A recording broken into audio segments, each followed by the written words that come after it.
Hey, I'm Jeff Kriet at ICAST here in Las Vegas, here at the Hydrowave booth with earthsports.com. For all of you who like to fish, and you know, I do it for a living, and you know, there's certain things that come along in the fishing industry. You know, some of them's the real deal, some of them's not.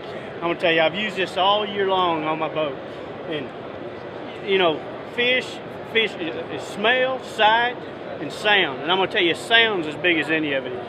And what this does, it puts out sounds. Like for bass, the sounds will be shad. So what I can do, it's a trigger for the bass, okay? You know, all fish are kind of pack feeders is the deal. You know, when you get one excited, you're probably gonna get more excited.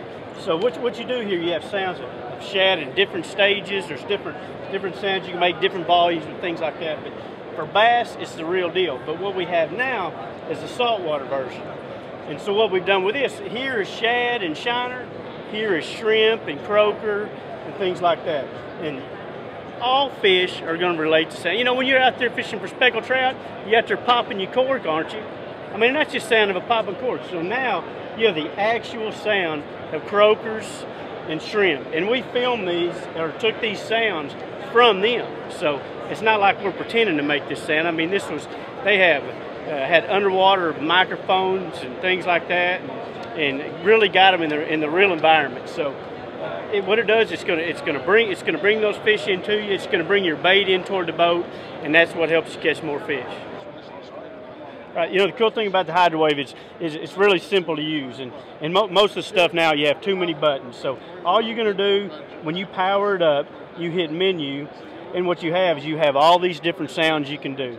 My favorite one most of the time is going to be like this fringy shad, and this is my favorite one is fringy shad with a 30-second delay.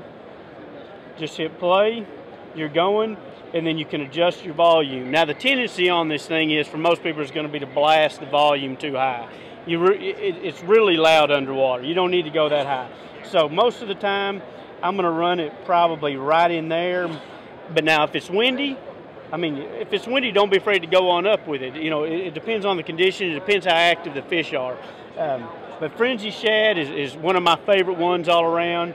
And then when the fishing's really bad, then I'll just go right over here and maybe go like to this passive shad. And that's just more shad just kind of hanging out, being cool. You know, they're not like getting smoked by, they're not excited. And when I play this one right here, I'm gonna really bring the volume down. I just kind of keep that going all the time. So really simple to use, only a couple of buttons. Man, I can even run this thing.